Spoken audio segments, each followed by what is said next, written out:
Olá, boa noite a todos. São agora 8 horas da noite. Nós estamos iniciando mais um Evangelho no Lar, aqui pelo canal do Instagram da Associação Espírita Fé e Caridade. Dando boas-vindas a todo mundo que está chegando por aqui, que já está acompanhando a gente, né, há algumas semanas. Vamos ter uma participação especial. Vocês estão, né, já estão acompanhando algumas semanas, nos recebem aí na casa de vocês, aí nesse momento de domingo à noite, sempre eu e a Júlia, né? Hoje a gente tem uma convidada muito especial, que é a Fabiana. Bem-vinda, Fabi. Obrigada, Emília. Uma alegria Eu estar que contigo. agradeço. Eu que agradeço a tua vinda aí para a gente tratar de um tema tão importante, né? Nós estamos no capítulo 5, que é o Bem-aventurados dos Aflitos, e toda semana a gente lê um item desse capítulo, né? Aliás, faz a prece, faz a leitura, os comentários, e depois a prece, seguindo a sequência do roteiro do Evangelho no Lar. E a gente veio então na sequência do capítulo do Bem-aventurado dos Aflitos, falando da justiça das aflições, das causas atuais das aflições, causas anteriores das aflições, esquecimento do passado. Semana passada nós tratamos os motivos de resignação. E nessa semana a gente traz a temática do suicídio e a loucura. E nós vamos ler então os itens 14 a 17 e vamos fazer os comentários. Então, Fábio, obrigada por estar aqui. E boa noite a todo mundo que está aqui também. Eu estou vendo que, né, muitos já participam há um tempo. Estou vendo a Luísa, Michela, Clarice, a Patrícia, boa noite. Aurélio, boa noite. Terezinha. E para a gente iniciar, então, pessoal, assim como a gente faz nas nossas casas, né? Vamos iniciar com uma prece. E Fabi, já que você está aqui como nossa, né, convidada essa noite, eu queria te convidar para fazer a prece inicial, pode ser? Pode ser, Emília? Obrigada. Vamos unir então os nossos corações. Vamos imaginar Jesus caminhando em nossa direção, olhar sereno, braços abertos, e que nós possamos caminhar confiantes em direção a Ele. Que nós possamos sentir as nossas casas sendo envolvidas no amor do Cristo e que possamos, em comunhão com Jesus, elevar nossos corações um pouco mais a Deus, nosso Pai, Criador do céu e da terra, onde rege tudo isso com as suas leis sábias, justas e amorosas. E te pedimos, Senhor, banha-nos com a fé, com a esperança e a certeza de que tudo está no seu lugar, que a lei do progresso age sobre cada um de nós, e só existe uma fatalidade, a da perfeição, e como consequência, a felicidade real, onde nada nem ninguém irá alterar este estado íntimo dentro de nós. Que as nossas orações, Senhor, formem um grande facho de luz e possa ser direcionada a tantos corações solitários, desiludidos, desencantados com a vida, e possam também, Senhor, sentir a tua doce presença. Obrigada, Jesus. Obrigada aos benfeitores espirituais que coordenam a nossa casa, os nossos trabalhos. Assim seja. Assim seja. Vamos então, pessoal, abrir o Evangelho. Quem quiser acompanhar com a gente, o item 14 do capítulo 5. O suicídio e a loucura. A calma e a resignação, auridas da maneira de considerar a vida terrestre e da confiança no futuro, dão ao espírito uma serenidade que é o melhor preservativo contra a loucura e o suicídio. Com efeito, é certo que a maioria dos casos de loucura se deve à comoção produzida pelas vicissitudes que o homem não tem coragem de suportar. Ora, se encarando as coisas deste mundo da maneira que o Espiritismo faz, que ele as considere, o homem recebe com indiferença, mesmo com alegria, os reveses e as decepções que o houveram desesperado noutras circunstâncias, evidente se torna que essa força, que o coloca acima dos acontecimentos, lhe preserva de abalos a razão, os quais, não fora isso, a conturbariam. O mesmo ocorre com o suicídio. Postos de lado os que se dão em estado de embriaguez e de loucura, aos quais se pode chamar de inconscientes, é incontestável que tem ele sempre por causa um descontentamento, quaisquer que sejam os motivos particulares que se lhe apontem. Ora, aquele que está certo de que só é desventurado por um dia e que melhores serão os dias que hão de vir, enche-se facilmente de paciência. Só se desespera quando nenhum termo divisa para os seus sofrimentos. E que é a vida humana com relação à eternidade, senão bem menos que um dia?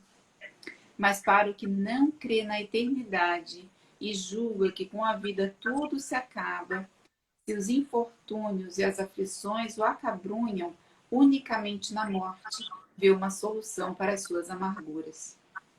Nada esperando, acha muito natural, muito lógico mesmo, abreviar pelo suicídio as suas misérias. A incredulidade, a simples dúvida sobre o futuro, as ideias materialistas, numa palavra, são os maiores incitantes ao suicídio, ocasionam a covardia moral. Quando homens de ciência, apoiados na autoridade do seu saber, se esforçam por provar aos que os ouvem ou leem que estes nada têm a esperar depois da morte, não estão de fato levando-os a deduzir que, se são desgraçados, coisa melhor não lhes resta senão se matarem?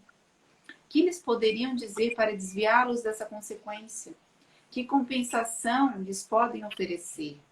Que esperança lhes podem dar? Nenhuma, a não ser o nada. Daí se deve concluir que, se o nada é o único remédio heróico, a única perspectiva, mais vale buscá-lo imediatamente e não mais tarde, para sofrer por menos tempo. A propagação das doutrinas materialistas é o veneno que inocula a ideia do suicídio na maioria dos que se suicidam. E os que se constituem apóstolos de semelhantes doutrinas assumem tremenda responsabilidade. Com o Espiritismo, tornada impossível a dúvida, muda o aspecto da vida. O crente sabe que a existência se prolonga indefinidamente para lá do túmulo, mas em condições muito diversas, donde a paciência e a resignação, que o afastam muito naturalmente de pensar no suicídio, donde, em suma, a coragem moral. O Espiritismo ainda produz, sob esse aspecto, outro resultado igualmente positivo e talvez mais decisivo. Apresenta-nos os próprios suicidas, a informar-nos da situação desgraçada em que se encontram e a provar que ninguém viola impunemente a lei de Deus, que proíbe ao homem encurtar a sua vida. Entre os suicidas, alguns atos de sofrimentos, nem por serem temporários e não eternos, não são menos terríveis e de natureza a fazer refletir os que porventura pensam em sair e daqui sair, antes que Deus o haja ordenado. O espírita tem, assim, vários motivos a contrapor a ideia do suicídio, a certeza de uma vida futura, em que sábio ele será tanto mais ditoso quanto mais inditoso e resignado haja sido na terra. A certeza de que, abreviando seus dias, chega precisamente a resultado oposto ao que esperava, que se liberta de um mal para incorrer num mal pior, mais longo e mais terrível, que se engana, imaginando que, com o matar-se, vai mais depressa para o céu, que o suicídio é um obstáculo a que no outro mundo ele se reúna aos que foram objeto de suas afeições e aos que esperava encontrar, donde a consequência de que o suicídio, só lhe trazendo decepções, é contrário aos seus próprios interesses. Por isso mesmo, considerável já é o número dos que têm sido, pelo Espiritismo, obstados de suicidar-se, podendo daí concluir-se que, quando todos os homens forem espíritas, deixará de haver suicídios conscientes, Comparando-se, então, os resultados que as doutrinas materialistas produzem com os que decorrem da doutrina espírita, somente do ponto de vista do suicídio, forçoso será reconhecer que, enquanto a lógica das primeiras a ele conduz, a da outra o evita, fato que a experiência confirma.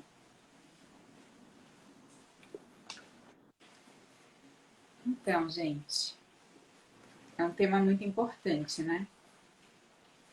E refletindo sobre esse tema e nessa leitura, Fabi, eu lembrei algumas vezes de alguns exemplos que a gente tem da literatura espírita, né? Que até o Evangelho cita, mas literaturas que até acabaram saindo depois, né? Dessa. Uma delas, acho que a primeira é O Céu e o Inferno, que traz as cartas, né?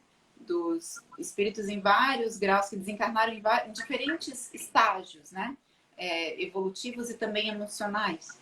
E tem trechos ali, vale a pena quem tiver interesse pelo tema ler algumas dessas cartas, elas são bastante impactantes, né? Eu lembro a primeira vez que eu li algumas delas, eu estava no EJE e fica muito claro, assim, que essa ideia, né, sobre o materialismo, a ligação do materialismo, né, ao suicídio, ela é realmente direta, né? Em geral, o espírito que vai recorrer a esse meio, né, qualquer que seja a aflição que esteja passando, não faz, em geral, né, na consciência de que a vida continua, né, de que, né, talvez até tenha tido essa ideia em algum momento, né, mas essa ideia estava distante dele no momento que ele comete esse ato, né? Ele está num estado bem imediatista, né, e muito materialista também. Isso fica claro nessas cartas. Memórias de um Suicida também traz, né, da Ivone também traz esses relatos. E eu li recentemente um livro do Divaldo, que é baseado em relatos de Divaldo, que traz muito a história da irmã dele, que foi... A história dela foi precursora de muitos trabalhos que o Divaldo faz até hoje, inclusive a Mansão do Caminho, eu não sabia disso. Ele sofreu muito, né, com a forma como a irmã né, ela finalizou a vida dela, ingerindo, né, uma substância, por uma crise no matrimônio, né? Estava com uma crise e quis terminar aquela crise, e a família deles era toda católica, né? Então eles não tinham ainda, né? Hoje em dia já tem, mas né, a mãe dele depois inclusive se converteu também, né, à doutrina espírita, mas na época eles eram católicos. E eles não tinham muito essa ideia, né? Tinha a ideia do fim, levava para algo muito, muito pontual. Era o céu, era o inferno, né? E ela tinha essa ideia, então não tinha conhecimento que ela veio a ter depois da morte e veio a relatar o Divaldo, inclusive. E com o sofrimento que ele passou com a morte da irmã, ele ele pensou, né? Eu vou fazer algo que eu gostaria de fazer por ela e eu não posso, vou fazer por alguém. Então ele começou a distribuir cestas inicialmente, refeições, né, no centro de Salvador, quando ele morava lá. E esse trabalho culminou no que veio a ser a Mansão do Caminho. E lá na mansão é muito interessante que ele recebe a irmã dele. Né? A mãe dele, depois de desencarnada, faz um trabalho muito árduo, muito difícil, ela relata, de trazer a filha de volta para mais uma encarnação para se recuperar. Né? Esse espírito que estava realmente num estado muito, muito complicado, porque o suicídio ele traz sequelas físicas para o espírito. Né? Então, essa questão do perispírito, a gente na doutrina espírita sabe que esse corpo que a gente enxerga aqui encarnados, ele é uma representação de um corpo espiritual que a gente também tem, que ele é material. E ao ter um fim brusco, o corpo físico, esse corpo espiritual ele sofre sequelas. Ele é a matriz das nossas próximos corpos que nós um dia teremos numa reencarnação. E isso acontece com a irmã dele, né? Ela retorna para um novo corpo, né? A partir depois de se redimir, depois de um trabalho muito importante que a família espiritual dela faz, né? Para que ela possa se recuperar. E ela retorna no corpo de uma menina com sequelas, né, físicas, e é recebida por Divaldo. E chega a conviver com ele por um período de tempo que seria o período que ela precisaria completar na encarnação anterior. Então é uma história ditosa, mas, né, porque teve esse final, né, mas foi com muito sofrimento para todos os envolvidos, e principalmente para ela. Né? Então, é uma história que eu lembrei quando eu estava lendo a respeito desse tema. Fabi, eu queria te ouvir. O que te ocorre na leitura de um tema assim? Só queria falar aqui que a Paty, né, lembrou do livro Vivências do Amor em Família, que é onde é a história que você contou. Exato. E a Elisa, Vossos Jovens Profetizarão, ditado por Luiz Sérgio e Ivone do Amaral. Né? Primeiro eu queria assim lembrar a todos que estão nos ouvindo, né, o trabalho maravilhoso do CVV, 24 horas disponíveis a todos nós, né, gratuito, é 180 eu acho o número, né, Emília? Está lá disponível. Lembrar dos recursos que a ciência terrena já dispõe de terapias, de medicamentos, porque às vezes a situação é tão difícil que a gente precisa de tudo que está a nosso auxílio, à disposição. O suicídio ele é tão antigo quanto a humanidade, né? Se tu for, quem gosta de história vai ver relatos de grandes personagens, né?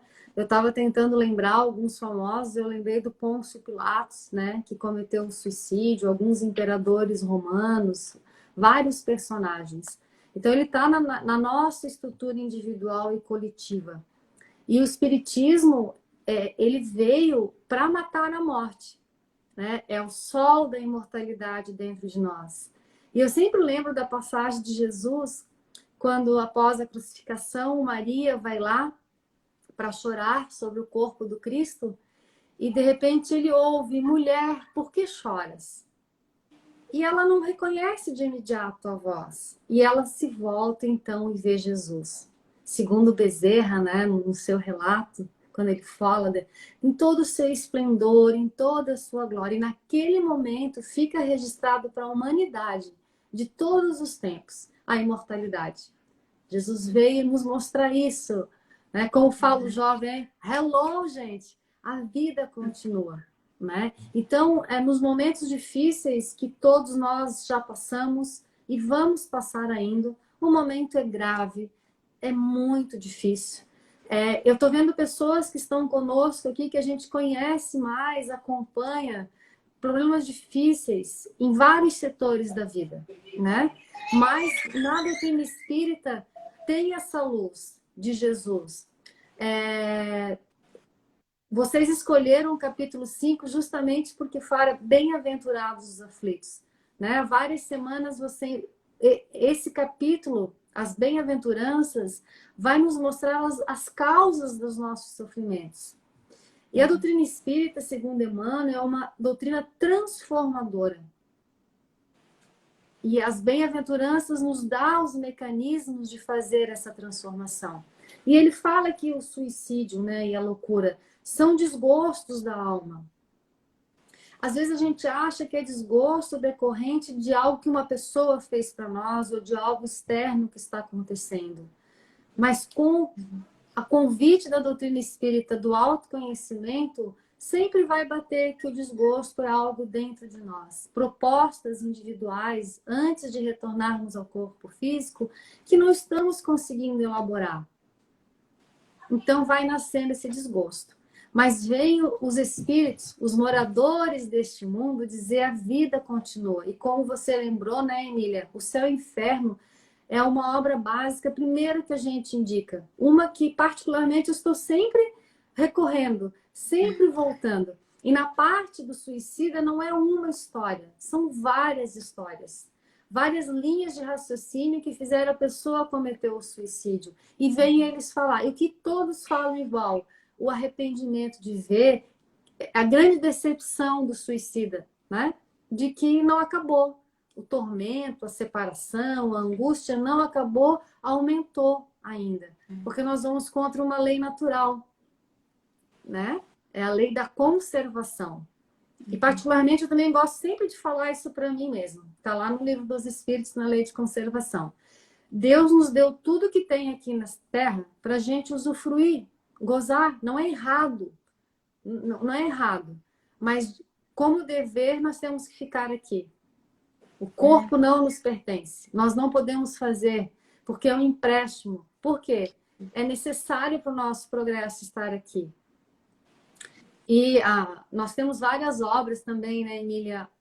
As obras de André Luiz, Manuel Filomeno de Miranda, recheado de casos, de dramas, contando a situação atual e voltando ao passado, né? O que aconteceu com essas pessoas, e nós nos colocamos ali.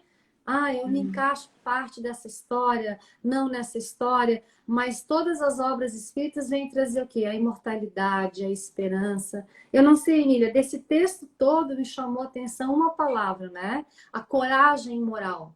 Coragem moral.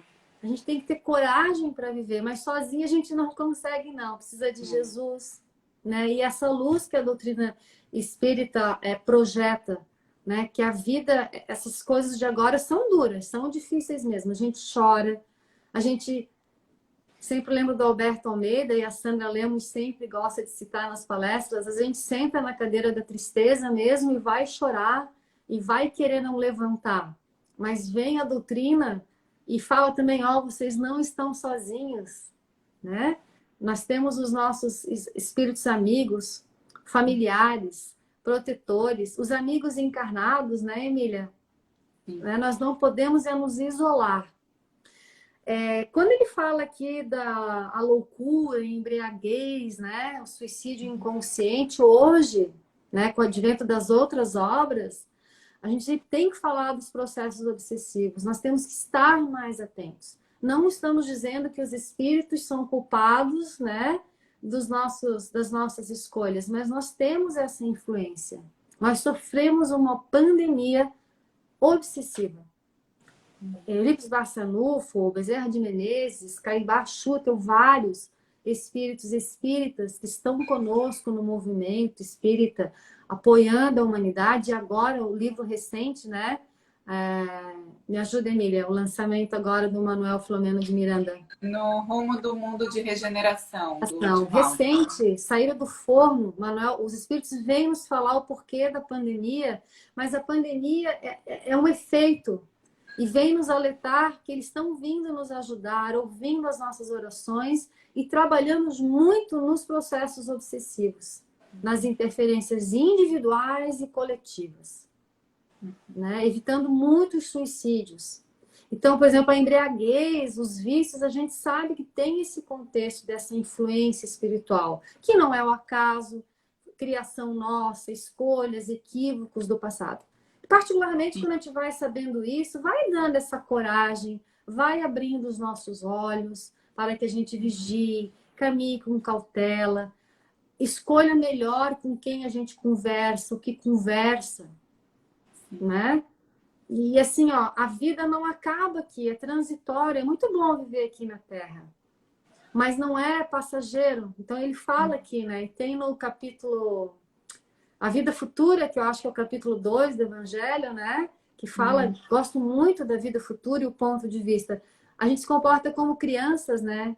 Muitas vezes, ou adolescentes, somos contrariados e nos rebelamos. Então, às vezes, o suicídio, a fuga da vida, que não é só tirar o corpo físico, mas fugir da batalha, né? Também é virar as costas para as possibilidades. Nós temos os suicídios inconscientes, né? Que nós deixamos nos levar e não lutamos mais. Que então, é quando a gente coloca a nossa energia em algo que não está, de fato, caminhando para o nosso progresso, né? Pode ser de forma... eu lembrei do André Trigueiro quando você traz isso. Ele também tem uma obra importante, né Fabiana? Assim, ele é um jornalista, ele fez uma pesquisa a respeito do suicídio, né? E ele é da doutrina espírita. Ele dedica o último capítulo, se não me engano, do livro dele a uma visão, como é que é a visão da doutrina espírita a respeito desse tema. Ele faz um compilado de algumas obras que ele estudou, e ele até comenta que ele poderia estar fazendo aquele último capítulo do ponto de vista de qualquer religião. Se ele fosse budista, ele podia ter feito a partir do budismo. Se fosse católico, a partir do catolicismo. Ele fez sobre a doutrina espírita porque ele segue a doutrina espírita. Mas todas as religiões, em todas elas, o suicídio é tratado como algo muito, muito prejudicial.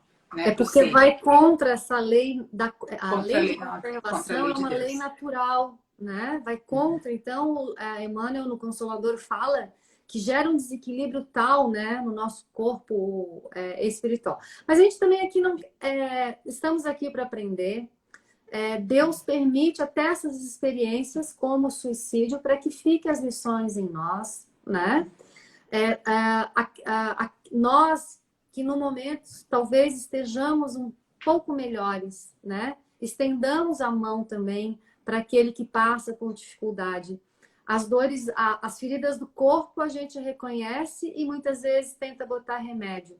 E as feridas da alma a gente não quer ver e às vezes critica. Às vezes o Aurélio que falou, né, da culpa, que por não ter conseguido sair das drogas, né, ao suicídio, a culpa não nos leva a lugar nenhum. E nem nós culparmos as pessoas pelos seus fracassos vão ajudar. Então é momento de estender a mão nessa obra e a gente tem que estender a mão a todos. Hoje, este está passando por uma dificuldade maior. Amanhã pode ser eu, vai ser, pelo processo evolutivo. Então é na união dos dois mundos também, encarnados e desencarnados, que a gente vai tecendo esse ambiente de auxílio mútuo. A gente tem que se auxiliar e não criticar. Né? Sair um pouco da couraça do egoísmo, de julgamento, né? de tudo, e olhar para o outro. Que o outro é difícil para mim, é difícil para o outro. Sim. Olhar um pouquinho a dor do outro. Gente, na obra Memórias do Suicida que você falou, né? Tem uma história que os suicidas são acolhidos no mundo espiritual. Todos nós somos acolhidos, não importa o que a gente faça. Tão logo a gente desencarne, isso no Memórias do Suicida fala muito. Mesmo aqueles que estão nas regiões ainda de perturbação e sofrimento, a espiritualidade amiga sabe aonde estão, de que forma estão. O chip, o GPS que nós conhecemos hoje já existe no mundo espiritual e essa obra fala, escrita em 28 ou 30, ele sabe exatamente onde nós estamos, o momento que nós estamos prontos para ser socorridos. E estes espíritos, eles são levados em tratamento, em recuperação no mundo espiritual, eles são levados num centro espírita no interior de Minas Gerais, isso aí acho que na década de 20 ou 30, um lugar muito pobre, onde os médiuns, era um trabalho mediúnico. E esses espíritos foram levados. E sabe por que eles foram levados lá? Porque cada componente daquele grupo mediúnico, deste centro espírita bem pobre do interior do Brasil, a maioria analfabeta, era composto de homens que trabalhavam na lavoura o dia inteiro, de mães analfabetas, mas que tinham muitos filhos para cuidar, com problemas financeiros, problemas graves, mas estavam lá, de coração e peito aberto, na sua simplicidade, abrindo seu coração para acolher os sofredores do mundo espiritual. E isso causou um impacto muito grande nesses suicidas, de verem que eles tinham muitas dificuldades, mas que eles amavam a vida, que eles amavam a família e que eles amavam, cumpriam com os seus deveres porque já tinham Jesus no coração. Causou impacto neles, uma emoção de ver, né, que todos têm dores, todos nós temos dificuldades, mas que ter Jesus na vida dá essa coragem moral para levantar no dia seguinte e ir. Mesmo quando às vezes não vai ter. Muitas situações da nossa vida não vai mudar agora. É aquela resignação que vocês falaram, acho que semana passada, né, Emília? Foi a resignação. Mas a resignação, segundo Bezerra, é você estar preparado para quando aquele período que às vezes é expiatório de nossas vidas, provacionais, tiver passado, a gente está inteiro para continuar. Né? Às vezes você passa por um processo obsessivo, é expiatório, um problema físico, financeiro grave, ou a pandemia agora. Nós não temos como escapar dela, certo? Mas estejamos inteiros internamente, fazendo o que dá de fazer de bem para nós e para os outros, porque ela vai passar. E daí eu vou estar pronto para continuar meus sonhos, meus projetos, né, de uma forma muito melhor. Falei demais. Você tocou num ponto bem importante, Fabi, que é a questão da gente estender a mão, né? Esse momento que a gente passa é um momento mesmo de a gente abrir os olhos, né, para as nossas relações, para como é que a gente trata as pessoas, como é que estão as pessoas. Porque por mais que a gente não esteja presentes fisicamente, às vezes com amigos, com pessoas queridas, a gente tem recursos, né? Se a gente está aqui online, todo mundo aqui tem, né, pelo menos um celular ou algum aparelho que pode se conectar, pode dar um alô para as pessoas queridas. E nesse culto da materialidade que a gente tem, né, que está sendo superado pouco a pouco, a gente tem também pessoas que não sabem, às vezes, né, como contornar certas situações e enxergam suas aflições de uma forma exacerbada, né, quando não tem essa luz, quando não tem essa companhia de Jesus na vida. Então, é muito importante a gente, né, não estar com as pessoas ao nosso redor só nos momentos de celebração, só nos momentos, né, passamos agora Natal, Réveillon, né, fizemos as ligações, desejamos o bom ano para todo mundo, e aí vamos falar com essas pessoas só no que vem, né? Vamos ver realmente como é que essas pessoas estão, porque a gente nunca sabe como é que está a dor do outro e quando é o momento de pegar a mão no telefone e salvar uma vida. A gente realmente só vai saber depois, né? Quando você falou isso, eu me recordei de algumas situações que isso aconteceu aqui na minha casa. Meu marido, ele tem muita sensibilidade, assim, né? E ele, vou ligar para tal pessoa. E quando ele pensa isso, ele vai e liga. Nossa, mas faz 3 meses que você não fala com essa pessoa, mas você nem tem um assunto para falar, ele vai e liga, mesmo sem assunto. E a gente já ouviu relatos de alguns amigos de volta, tempos depois, dizendo, olha, se você não me ligasse naquele momento, eu não sei o que eu faria. Olha, você me encontrou num momento muito difícil, né? Então, nem todo mundo chegou nesse ponto ainda que o Aurélio comenta, que eu acho lindo isso, né? Aprender a ser grato. Tudo melhora mesmo.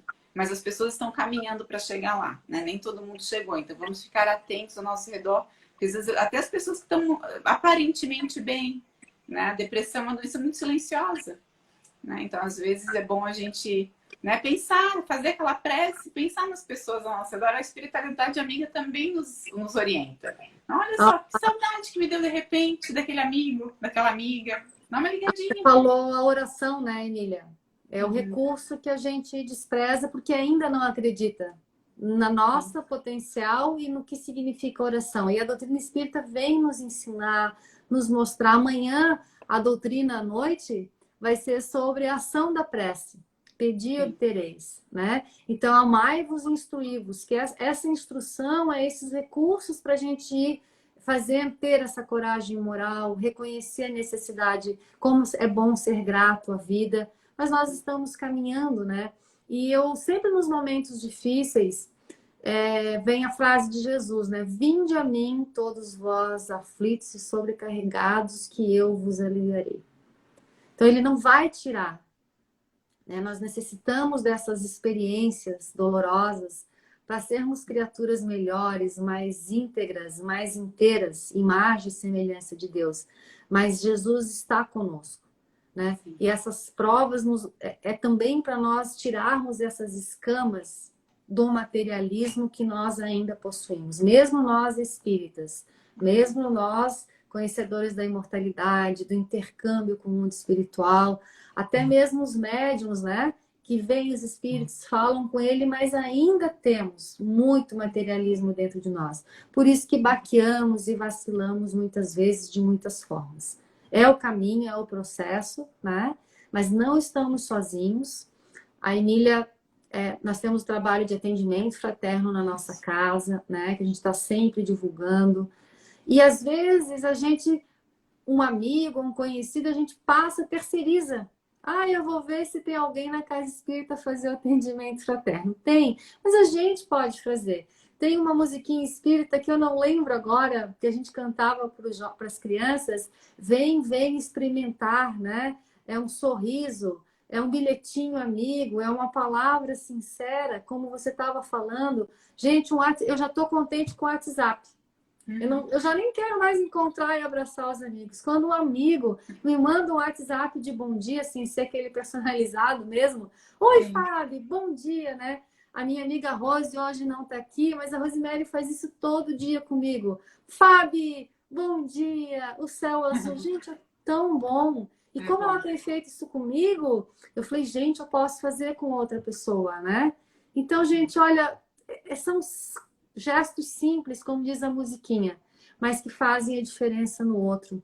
Jesus está nisso também. Aquele, às vezes, que está a ponto de sucumbir. Não o suicídio, às vezes, materialmente falando, mas sucumbir internamente, né? Uhum. E recebe esse abraço virtual, né? Esse convite para assistir uma palestra, ou só ouvir. A gente, às vezes, não tem o que falar. São problemas graves, às vezes, né? Que junta processos obsessivos, solidão, Uhum. problema material, financeiro, mas é só ouvir. O outro Uhum. só quer ouvir, como a gente às vezes só quer ser ouvido, né? Uhum. Com um sorriso, com um acolhimento. A gente às vezes não quer ouvir porque não sabe o que vai falar, né, Emília? Eu às vezes falo, meu Deus, eu não sei o que eu vou falar. Mas não precisa, é só ouvir, Sim. ser lembrado. Muito bom. Eu estou vendo Isso é várias algo amigas muito bom. minhas aqui que me ouvem muito. Dona Olga, lá de Brusque, me ouve um monte. Dona Olga, a Regina, que me deu uma lição de vida por um momento difícil, que eu estive junto com ela, mostrando a sua fé espírita, né? O Aurélio tem nos mostrado, sabe, Aurélio, um exemplo de ir em frente, de estar ouvindo Jesus, estar buscando. A gente sabe que é difícil, vocês são exemplos para nós também. Agradeço a Jesus a bênção de muitos de vocês terem nos procuram no atendimento fraterno e não sabem Uhum. vocês quantas vezes as lágrimas misturando, as histórias de vocês nos dão a coragem moral que nós necessitamos para continuar em nossas lutas internas, Verdade. pessoais, de nos eu quero deixar essa gratidão a muitos de vocês que estão aqui, que Uhum. compartilharam suas dores e eu vejo que seguiram, estão seguindo no dia seguinte. Muitas mães que perderam seus filhos, que é uma dor terrível, mas que aceitaram resignadamente e guardam essa fé de estar com seus filhos, de reencontrarem e se entregarem a Jesus. Muito bom, gente. Obrigada, viu? Obrigada por estarem aqui, pelos comentários. Timolau, obrigada pelas suas considerações tão belas. E todo mundo que comentou também e esteve aqui presente, fez a oração com a gente. Eu vou convidar então para a gente fazer a oração final, ficar confortável, né? Como a gente costuma fazer a prece na nossa casa, quando faz o evangelho no lar. Quem tiver um copinho de água perto, né? É sempre bom para a gente fluidificar a água, pedir para a espiritualidade amiga depositar nessa água, né? O que a gente precise nesse momento, seja para nossa refação física ou emocional ou espiritual. Então vamos fechar os olhos, pensar em Deus e em Jesus, agradecer a oportunidade de estudarmos essa doutrina, de recebermos essas lições, que elas são eternas, como eterno nosso caminhar. E nós sabemos que o nosso destino é sermos seres de luz. Todos seremos um dia. Um passo de cada vez, com muita paciência, na aquisição de cada uma das virtudes que nós precisamos para chegar lá. E esses passos, muitas vezes, não são fáceis. Eles vêm, sim, recheados de situações que nós preferiríamos não passar, preferiríamos evitar, mas elas aparecem justamente para que a gente se faça fortaleza, para que a gente aprenda com essas situações, adquira essas novas virtudes e possa continuar trabalhando na seara do Senhor. E trabalhar na seara do Senhor é aprender um pouquinho e ajudar um pouquinho. Então, com tudo isso que a gente já sabe, que a gente possa contribuir. Contribuir com aqueles que estão no nosso caminho. Nada é por acaso. O acaso não existe. E principalmente as pessoas que desafiam o nosso dia são elas mesmas que vêm nos trazer os aprendizados. Agradeçamos por elas. Agradeçamos pelas aflições e sigamos com muita coragem moral mais uma semana. Até semana que vem, uma boa noite a todos. Obrigada, Fabi. Beijo, boa Muito bom semana. te ter aqui. Abraço. Tchau, tchau. Tchau, pessoal. Até semana que vem.